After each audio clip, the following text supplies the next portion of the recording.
Hello friends, स्वागत है आप सभी का बी द मास्टर में। मैं हूं जय और आज हम देखने वाले हैं 600 G2 का मदरबोर्ड जिसका कोड है 795972-001।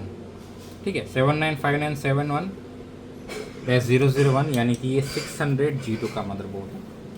तो जैसे हर मदरबोर्ड में चेक करते हैं, इस मदरबोर्ड में भी मैं आपको दिखाता हूँ कि क्या चेक करना है। ठीक है, अगर आपने पहले की वीडियो देखी है तो आपको ये बोर्ड देख के पता चल ही गया होगा कि इस बोर्ड में हमें क्या क्या चेक करना है। सबसे पहले मैं पहले डायोड मोड पे सेट कर देता हूँ। हमें सबसे पहले चेक करना है हमारे 12 वोल्ट की सप्लाई। हम कैपेसिटर पे भी यहाँ पे चेक कर सकते हैं, तो 12 वोल्ट में कोई इशू नहीं है। उसके बाद चेक करना है हमें हमारा प्राइमरी मॉसफेट। यहाँ पे 1 2 3 प्राइमरी मॉसफेट दिख रहे हैं। ठीक, लाइन कहीं पे भी आप चेक कर सकते हो। मैं ब्लैक प्रोब को मॉसफेट के ड्रेन पे रखता हूँ और जो हमारा रेड प्रोब है उसको सोर्स पे रखता हूँ। इससे क्या है कि मैं चेक कर पाऊँगा कि मेरा प्राइमरी मॉसफेट ओके है कि नहीं। तो देखिए 0504 का रीडिंग आ रहा है, तो प्राइमरी मॉसफेट ओके है। अभी सेकेंडरी मॉसफेट चेक करने के लिए मैं क्या करूँगा कि हमारा जो प्राइमरी है उसके सोर्स पे ब्लैक प्रोब रखूँगा और हमारा जो रेड प्रोब है उसको मैं ग्राउंड से टच करूँगा। ठीक है, तो देखिए 0.461 का रीडिंग आ रहा है, तो मतलब कि सेकेंडरी मॉसफेट भी ओके है। उसके बाद हमारा रैम सप्लाई, तो देखिए रैम का रीडिंग भी अच्छा है।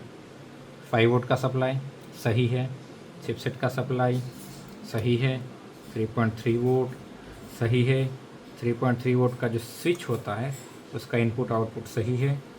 वायर्स का पिन नंबर 8 सही है, पिन नंबर 1 सही है। ये 1 वोल्ट वाली सप्लाई है सही है, ये 1.1 वोल्ट वाली सप्लाई है सही है, और ये 2.5 वोल्ट वाली सप्लाई है ये भी सही है। ठीक है, तो बेसिकली यहाँ पे भी एक कॉइल है।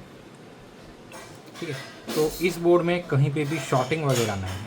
ठीक है, तो क्या करेंगे, सारी कनेक्शन दे देंगे। VGA दे दिया, USB दे दिया। USB इसलिए क्योंकि कभी कभार होता क्या है कि हमारा VGA पोर्ट फॉल्टी है तो डिस्प्ले नहीं आएगा, लेकिन कीबोर्ड से हम कंफर्म कर पाएंगे कि भाई बोर्ड साइड से ओके है। हमारा रैम लगेगा यहाँ पे, ये DDR4 रैम है, 100% वर्किंग रैम। और एक चीज़ मैं बताना भूल गया फ्रेंड्स कि आपको हमेशा सबसे पहले CPU सॉकेट चेक करना है। ठीक है, बाद ही में ये सारी चीज़ें चेक करनी है, क्योंकि अगर CPU सॉकेट ही फॉल्टी निकला तो आगे बढ़ने का कोई मतलब नहीं है। चलिए, हम 6th जनरेशन का प्रोसेसर लगाएंगे, क्योंकि 600 G2 है, उसमें 16 के प्रोसेसर लगते हैं। मैं फ़ैन भी लगा देता हूँ ताकि आप लोग ये कंफर्म कर पाए कि भाई बोर्ड ट्रिगर हुआ है कि नहीं। ठीक है, अब एक प्रोब है उसको मैं परमानेंटली ग्राउंड कर देता हूँ। ये हो गया। ठीक है, देखिए मैं ग्राउंड के साथ आपको इसका इम्पीडेंस दिखा देता हूँ। ठीक है, अब DC मोड पे सेट करेंगे और बोर्ड को ऑन करेंगे। ओके फ्रेंड, बाहर से थोड़ी आवाज़ हो रही थी इसलिए पुश किया था।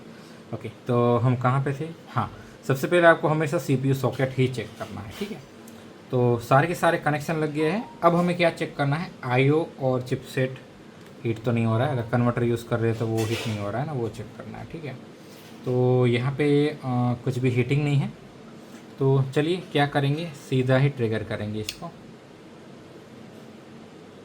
तो ये बोर्ड ट्रिगर नहीं हुआ।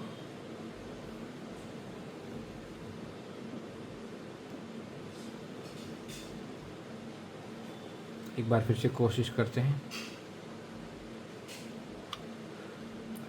तो ये वाला बोर्ड ट्रिगर नहीं हो रहा है, ऑन नहीं हो रहा है।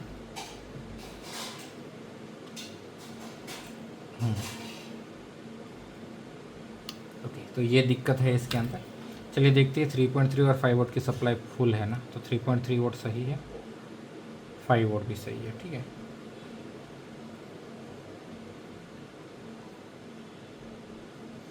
क्रिस्टल को टच करने से भी कुछ नहीं हो रहा है।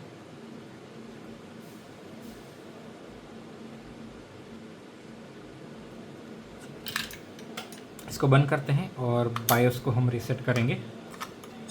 यहाँ पे जो बायोस बटन है ये CMOS रीसेट बटन है। ठीक है, इसको हम प्रेस करके रखेंगे।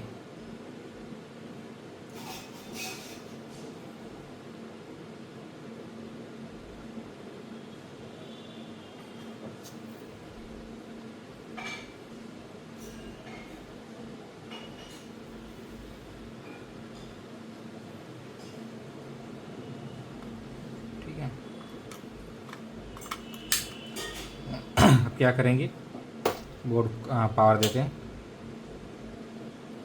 तो फिर भी हमारा बोर्ड ट्रिगर हो गया। चलिए अभी क्या करेंगे, सारी की सारी सप्लाई चेक करेंगे। तो देखिए रैम सप्लाई बन रहा है 1.2 वोल्ट, सही है। 3.5 हमने ऑलरेडी चेक किया था। 1 वोल्ट चिपसेट सप्लाई चेक करते हैं, वो भी बन रही है, सही है। फिर यहाँ पे 1 वोल्ट की कॉइल सप्लाई है, उसको चेक करते हैं, तो देखिए वो भी बन रही है, सही है। ये बन रही है, तो यहाँ पे 1.1 वोल्ट बननी ही चाहिए, तो ये भी बन रही है। यहाँ पे 2.5 वोल्ट बननी चाहिए, देखिए वो भी बन रही है। और हमारा कोर बनना चाहिए, तो कोर भी बन रहा है, और साथ ही में हमारा डिस्प्ले भी आ चुका है, देखिए।